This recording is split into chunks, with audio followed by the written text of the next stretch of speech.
Oi, meu nome é Bárbara Noleto, eu sou repórter do jornal Opção. E hoje eu estou aqui com o vereador Henrique Alves, que já foi secretário tanto do Iris Rezende quanto do Maguito, são duas grandes responsabilidades aí no currículo, né? É um prazer muito grande receber o senhor aqui hoje, seja bem-vindo.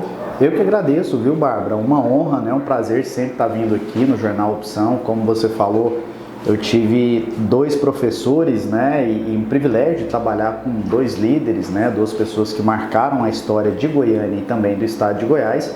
E claro, estou à disposição aqui para a gente bater um papo, conversar sobre política, por qualquer assunto aí que vocês perguntarem.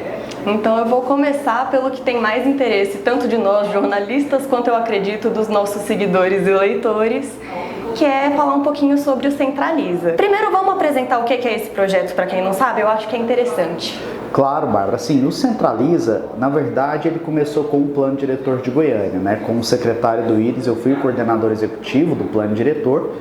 E desde aquela época, em 2018, nós já imaginávamos uma legislação para resgatar o centro de Goiânia, que chegou agora, né, no final do ano passado, início desse ano, lá na Câmara Municipal, que é um projeto que ele visa dar alguns incentivos para atrair investimentos para o centro, para poder revitalizar aquelas construções. Então nós temos isenções fiscais, nós temos benefícios aí urbanísticos, né, resgate de fachadas Art Deco e vários projetos que estão dentro dessa lei que eu acho que são relevantes, que são importantes. Essa lei, ela está hoje na Câmara de Goiânia, nós aprovamos ela na Comissão de Constituição e Justiça, onde eu sou o presidente da comissão, e agora estamos aí nessa discussão dentro da Câmara para ver aonde ela será votada, se será na Comissão de Finanças ou na Comissão de Habitação e Urbanismo, para que Goiânia possa ter esses benefícios aí em loco.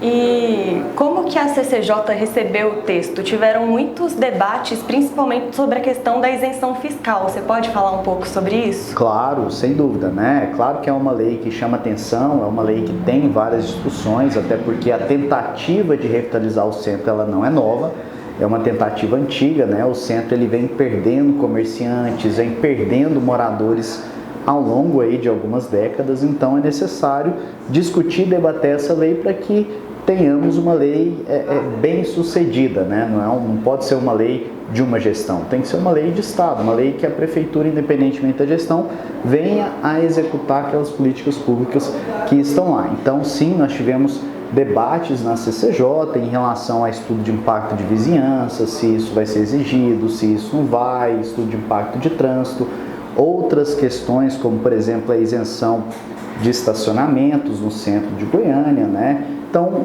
várias situações que foram discutidas, foram apresentadas emendas, né, pelos membros da comissão, essas emendas elas foram aprovadas ou rejeitadas.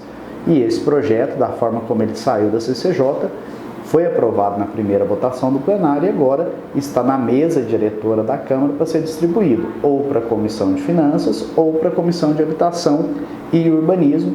Eu tenho uma opinião mais técnica do que política de que o direcionamento correto é na Comissão de Habitação e Urbanismo, mas vai caber à mesa da diretora da Câmara definir qual o próximo passo para a análise do Centraliza. Teve muito engajamento a questão do Jockey Clube de Goiânia. Ele tem uma grande dívida com a Prefeitura. Para começar, eu queria checar qual o valor dessa dívida. Você tem?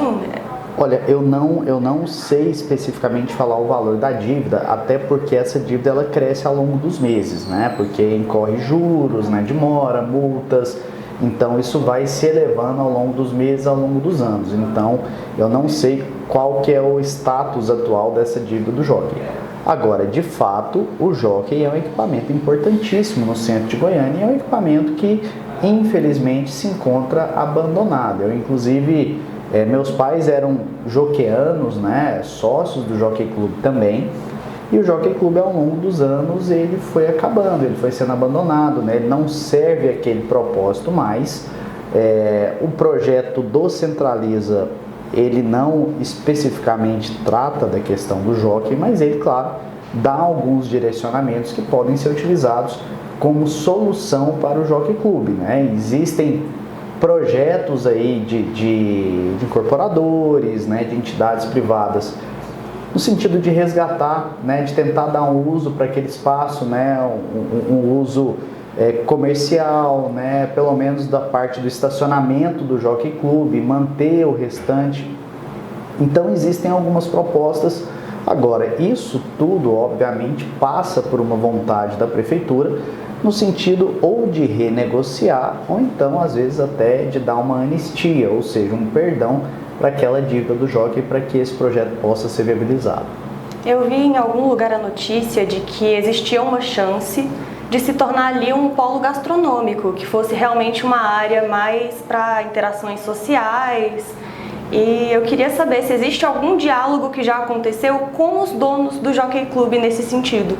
Olha, eu creio que sim, né? Como eu disse, esse projeto do polo gastronômico, de áreas comerciais ali naquele espaço do Jockey Club, ele existe, né?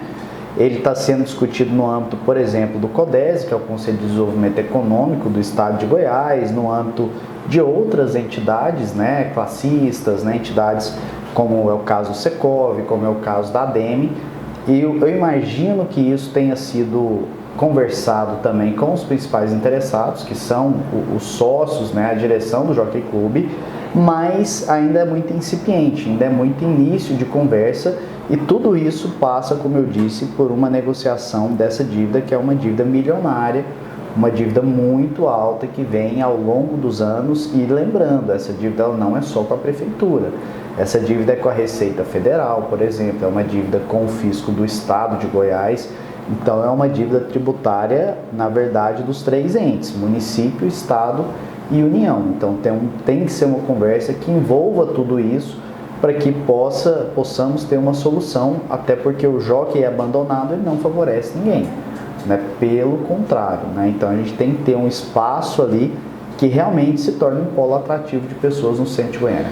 Recentemente teve também a questão do residencial Niso Prego, que as crianças e os funcionários foram transferidos, se eu não me engano, para um abrigo de responsabilidade da Igreja Videira. E o previsto era de que eles ficassem lá por 4 meses até a restauração do espaço original. A previsão era de que eles voltassem agora no fim de junho. O senhor sabe como está esse andamento?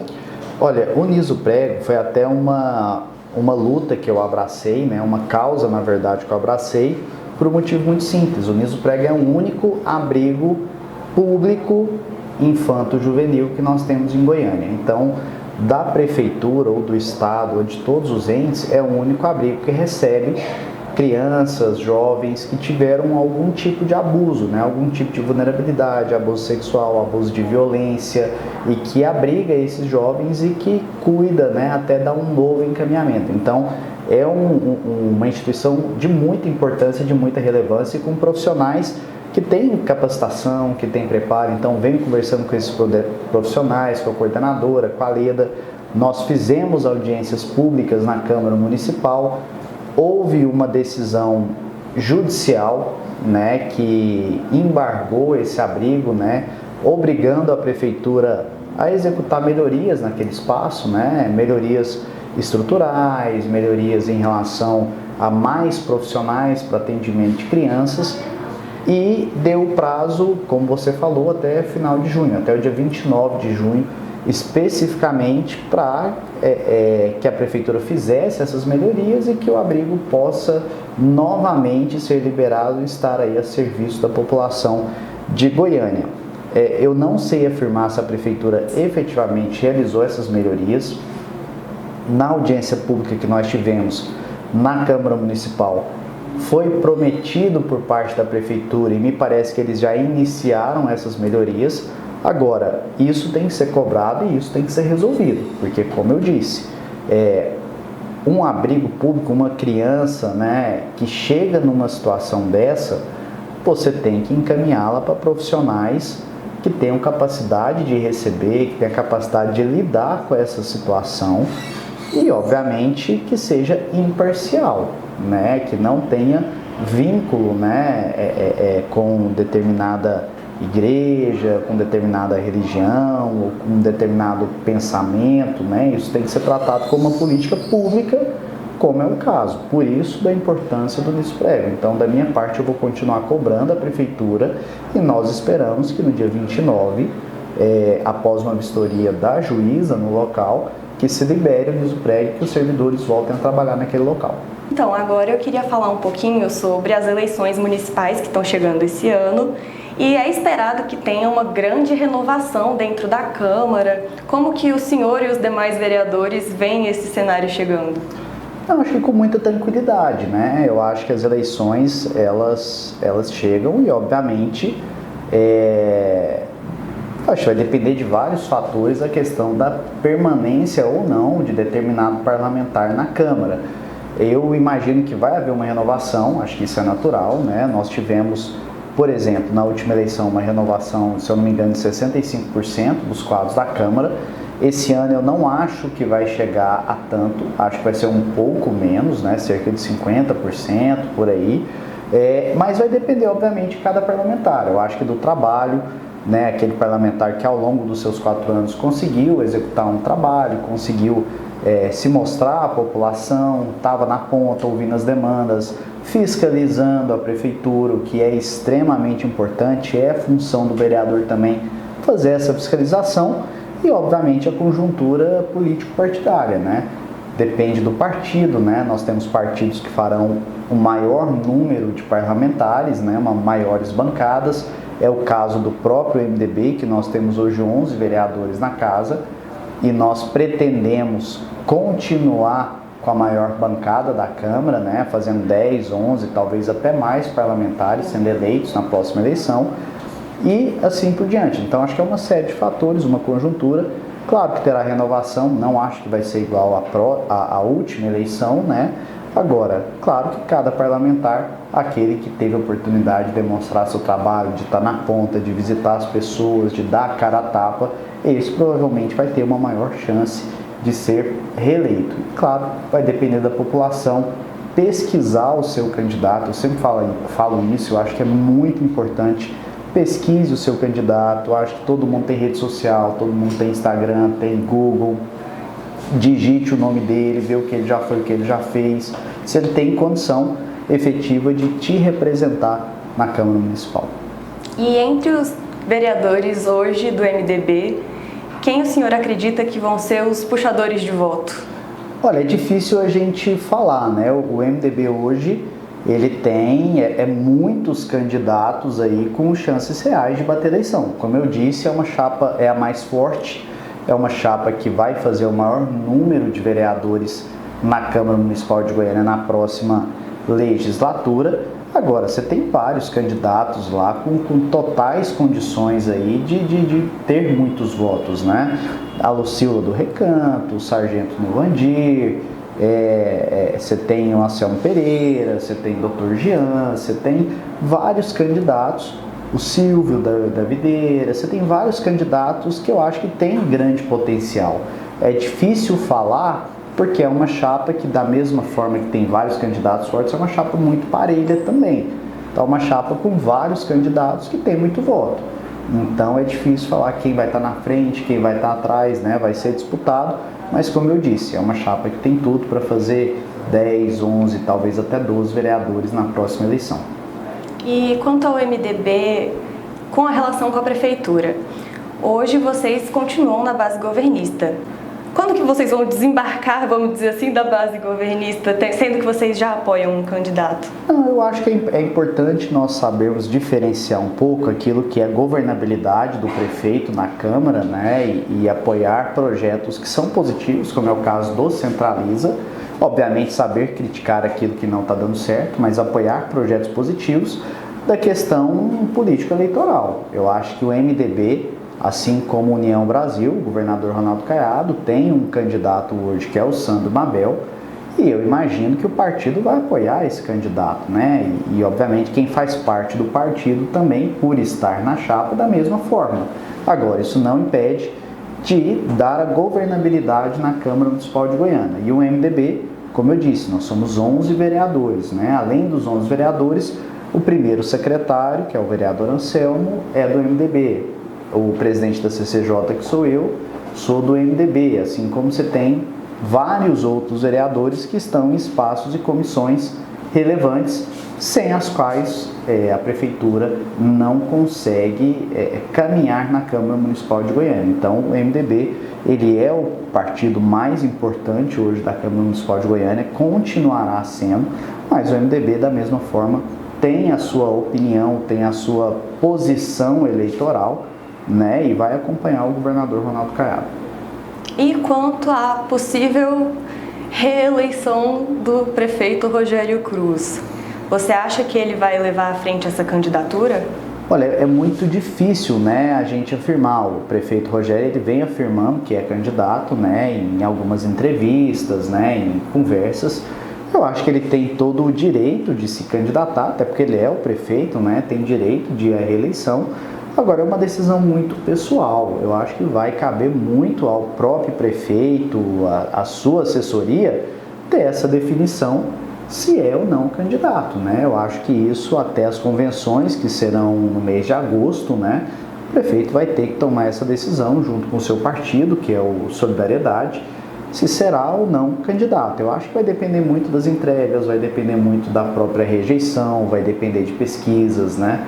Eu imagino que, ao chegar lá, ele vai fazer essa avaliação, juntamente com a sua assessoria, de colocar o seu nome à disposição da população de Goiânia ou finalizar o seu mandato aí com as entregas, né, e com aqueles objetivos que a prefeitura traçou.